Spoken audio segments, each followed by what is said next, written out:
c'est dans la basilique de Gethsémani à Jérusalem qu'a été ouverte la première porte de la miséricorde en Terre Sainte.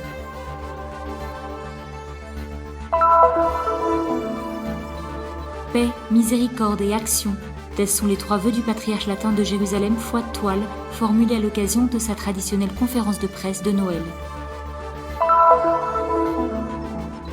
Une série de rencontres ont eu lieu sur 2 jours à l'université de Tel Aviv pour continuer sur le chemin du dialogue entre chrétiens et juifs, 50 ans après Nostra Aetate. Nous ne marchons pas vers le néant, mais vers notre rencontre avec le Christ, le message de vœux de Noël du custode de Terre Sainte, Pierre Battista Pizzaballa.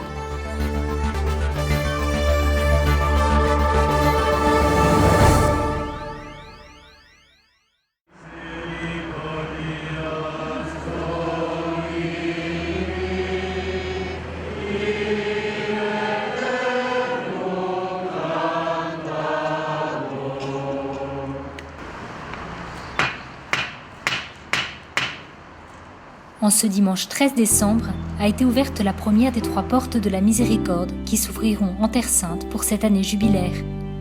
À Jérusalem, la basilique choisie pour cet événement est celle de Gethsémani. La cérémonie s'est ouverte par une procession à travers le jardin d'oliviers millénaire qui entoure l'église. Le site est vénéré comme le lieu de l'agonie profonde de Jésus.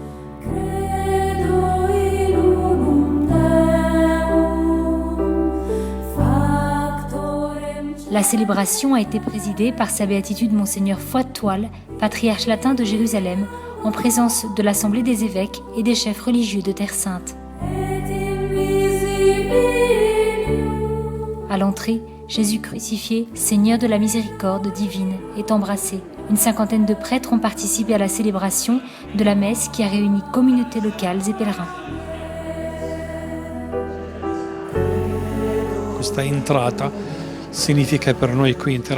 Entrer par cette porte signifie pour nous, ici en Terre Sainte, de manière spéciale, sortir d'un monde, d'une terre de violence, de mort, de péché, pour entrer dans un autre monde, entrer dans le monde de la miséricorde et du pardon. Pour nous, en Terre Sainte, en ce lieu unique de l'agonie du Seigneur, cela revêt une signification forte pour nous et pour le monde entier. C'est ici le meilleur endroit pour représenter ce passage d'un monde à l'autre.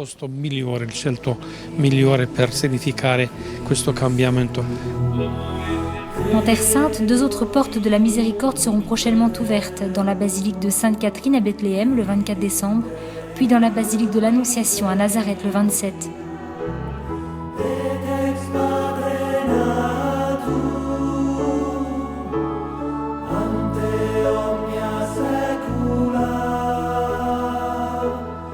Le frère Benito rappelle la signification profonde de ce lieu saint et pourquoi il a été choisi pour la porte de la miséricorde. 2 sono i motivi. Prima, perché questa basilica ci riporta al mistero della... Il y a 2 raisons. La première est que cette basilique nous rappelle le mystère de l'agonie du Seigneur, le mystère du pardon. Ensuite, nous nous trouvons face à la porte dorée, là où nos frères juifs attendent le Sauveur et que l'Ancien Testament appelait la porte de la miséricorde. Aspettano il Salvatore, aspettano il Redentore, no? Nell'Antico Testamento viene chiamata la porta della misericordia. La porte dorée ou porte d'or se trouve dans l'axe direct de la porte de la basilique de Gethsémani. De là s'offre une vue magnifique sur les murs de Jérusalem.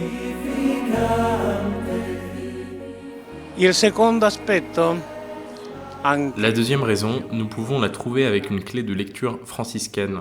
Saint Antoine de Padoue appelait le mont des Oliviers le mont de la miséricorde.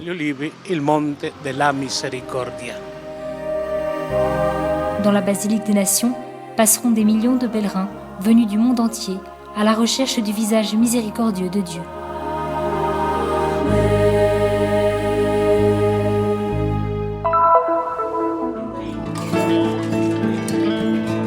Le 16 décembre, sa béatitude Monseigneur Foi de Toile a tenu la traditionnelle conférence de presse de Noël au patriarcat latin de Jérusalem. À ses côtés, Monseigneur William Chomali, évêque auxiliaire et vicaire à Jérusalem et en Palestine, et Monseigneur Giacinto Marcuzzo, vicaire en Israël. Le patriarche a rappelé les propos sans équivoque du pape François, pour qui tout est faussé quand le monde continue à faire la guerre. Comme il est douloureux de voir une fois de plus que la haine l'emporte sur la raison et le dialogue. Aux dirigeants israéliens et palestiniens, il rappelle qu'il est temps d'être courageux et de travailler pour une paix stable, basée sur la justice. Monseigneur Toile a parlé de la menace terroriste sans précédent sur laquelle nous vivons.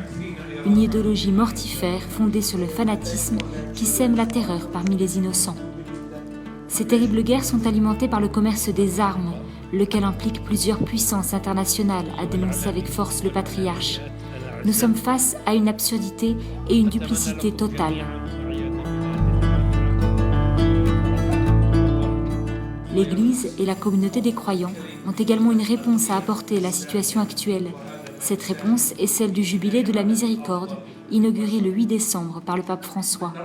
La miséricorde est le remède aux maux de notre temps. La miséricorde qui se doit d'embrasser tous les domaines de la vie, y compris le domaine public.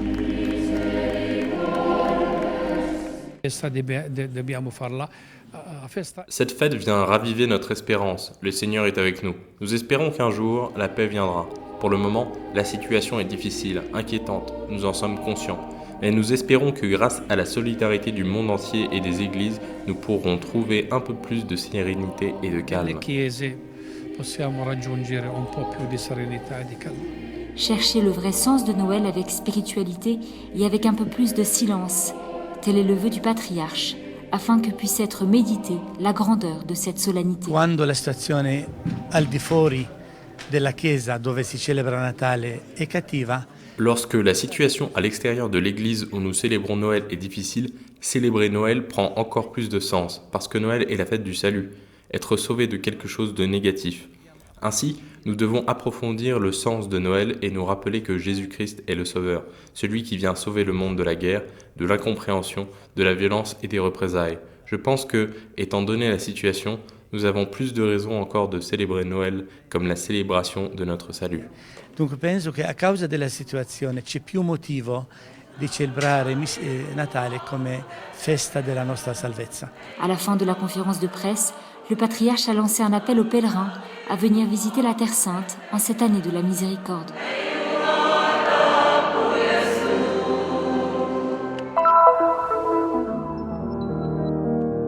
« 50 ans après la proclamation de Nostra Aetate, 50 ans après le renouvellement profond des relations entre l'Église catholique et la communauté juive. Ce document, publié à la fin du Concile Vatican II et qui évoque en 5 points la position de l'Église dans ses relations aux autres religions et à l'humanité, est considéré comme une pierre angulaire de la construction du dialogue et de l'amitié avec le monde juif. Cette semaine, la AJC, Global Jewish Advocacy, a souhaité, avec l'Université de Tel Aviv, marquer cet anniversaire par une série de rencontres pour continuer sur la voie du dialogue ouverte par ce document. Cela ne fait aucun doute. Aujourd'hui, nous nous connaissons beaucoup mieux et nous nous respectons beaucoup plus si l'on compare avec d'autres moments de l'histoire humaine. Et c'est certainement dans le monde catholique qu'ont eu lieu les plus grands changements. Il y a encore beaucoup à faire, et il y a beaucoup à faire dans le monde juif pour goûter de ces nouveautés. Il faut aussi une plus grande responsabilisation de la part de l'autorité centrale, du Vatican, pour encourager les écoles à faire en sorte que les enseignements de Nostra Aetate fassent partie intégrante du programme éducatif, en particulier dans la formation des prêtres. Le nouveau document que le Vatican a publié jeudi se réfère justement à cela. Ce jeudi 10 décembre a été publié le texte intitulé « Les dons et l'appel de Dieu sont irrévocables », préparé par la Commission pour les relations religieuses avec le judaïsme et signé par le président du Conseil pontifical pour la promotion de l'unité des chrétiens, le cardinal Kurt Koch. 50 ans après Nostra Aetate, nous avons estimé qu'il était nécessaire de rassembler ce que nous avons accompli en 50 ans, toutes les discussions que nous avons eues, les réunions, les rencontres, les conférences et ce que nous avons fait jusqu'à aujourd'hui afin d'établir un nouveau dialogue, une nouvelle phase de dialogue, parce que nous avons beaucoup de différences théologiques et religieuses entre chrétiens et juifs qui ne sont pas résolues et qui n'ont pas été abordées en profondeur. Nous avons besoin à nouveau de nous retrouver face à face. They're not deep discussed and we will plan a new dialogue.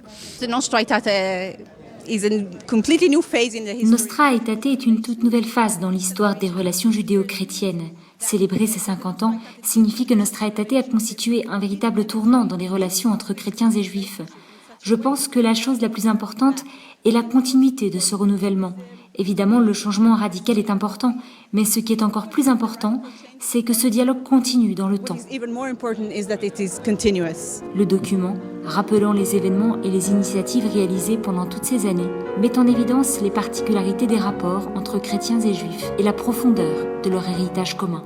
The relation for the Catholic Church with the Jews is not a relation which we have with La relation entre l'Église catholique et les Juifs est différente de celle que nous avons avec les autres religions. Nous avons une relation spéciale avec eux parce que nous partageons la même Bible hébraïque.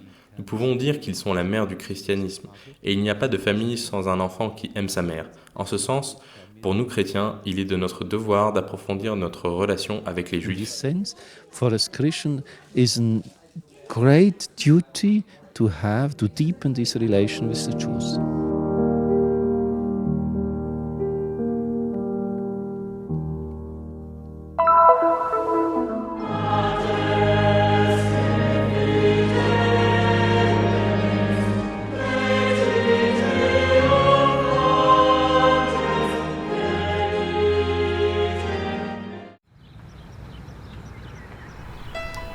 Le peuple qui marchait dans les ténèbres a vu se lever une grande lumière, et sur les habitants du pays de l'ombre, une lumière a resplendi.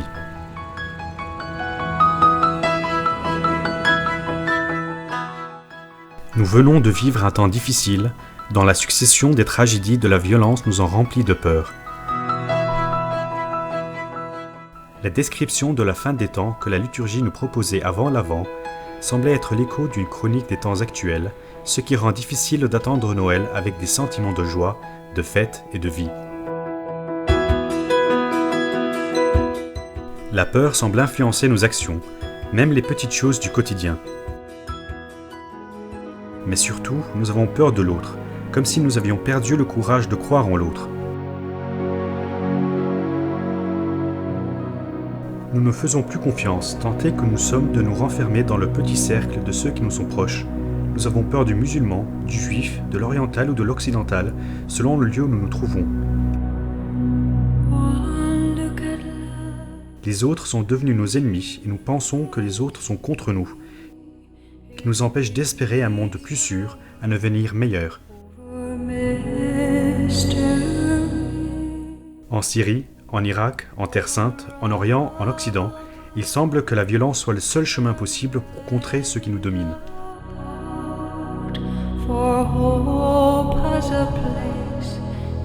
Ainsi, attendre Noël dans cette conjoncture interroge notre foi et suscite le besoin d'une espérance plus ferme. Voilà les sentiments ressentis en participant à la célébration de l'illumination de l'arbre de Noël et durant la bénédiction de la crèche. Souvent, pendant la fête, nous entendions des sirènes, signes certains de conflits et de bouleversements.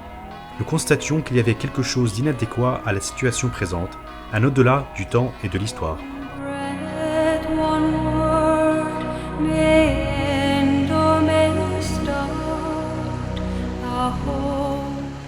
Cependant, l'Évangile nous dit que la plénitude du temps a été accomplie dans un moment difficile, tandis que Jean invitait les gens au désert à préparer le chemin du Seigneur en prêchant un baptême de pénitence.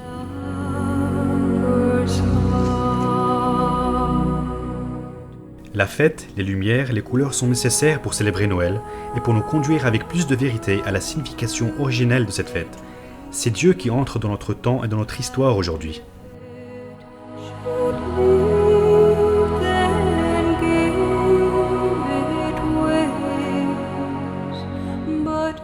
Noël nous dit que Dieu aime la vie, qu'il est lui-même la vie. Et cette vérité est une raison absolument bonne pour être sur cette terre. Il est temps de rechercher des motifs authentiques, des raisons ultimes pour continuer à vivre et à espérer.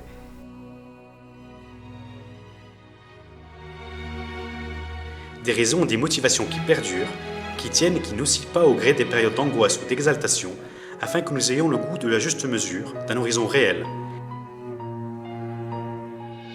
Il est temps de regarder les questions et les réponses, de trouver des orientations, de retrouver l'Orient. Et cet Orient, c'est le Christ, homme et Dieu. Noël nous appelle alors à cet Orient. Noël nous dit que notre vie est un avant, que nous marchons vers un avenir peut-être dramatique, épuisant, mais où nous sommes certains de rencontrer le Christ. Noël nous dit que l'avenir pour lequel nous nous préoccupons tellement commence maintenant, qu'il a déjà commencé. Jésus est né, il est mort, mais il est ressuscité. Nous ne marchons pas vers l'inconnu dans l'obscurité, mais vers quelque chose qui est déjà arrivé et qui demeure, qui se réalise encore à tout moment et que nous ne pouvons pas détruire même si nous le voulions. Nous marchons vers la rencontre de quelqu'un.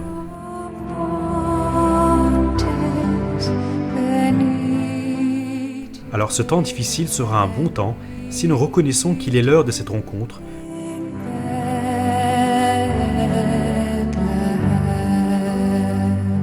que nous présentons le besoin de quelque chose de plus grand que nous, qui nous rendra attentifs à notre prochain.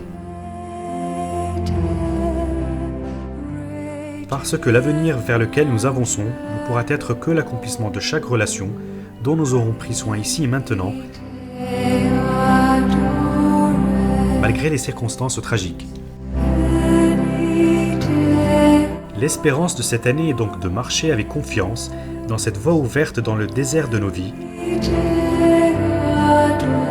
et nous conduit au seul visage de Dieu miséricorde qui nous attend toujours fidèlement, même aujourd'hui. Joyeux Noël!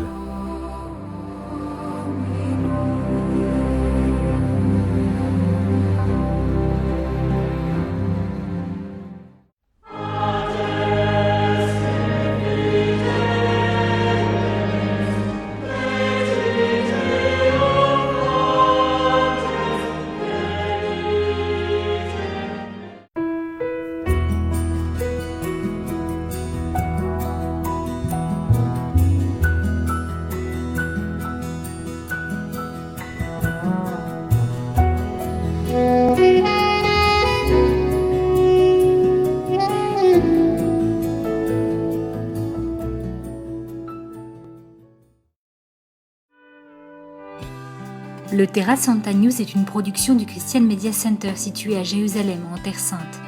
Pour plus d'informations à propos du Terra Santa News et du Christian Media Center, vous pouvez consulter notre site web en bas de cet écran. Vous serez également en mesure de souscrire à notre newsletter, d'apprécier des vidéos en direct de la Terre Sainte, ainsi que de visiter nos pages Facebook et YouTube et nous suivre sur Twitter. Venez visiter le site du Terra Santa News.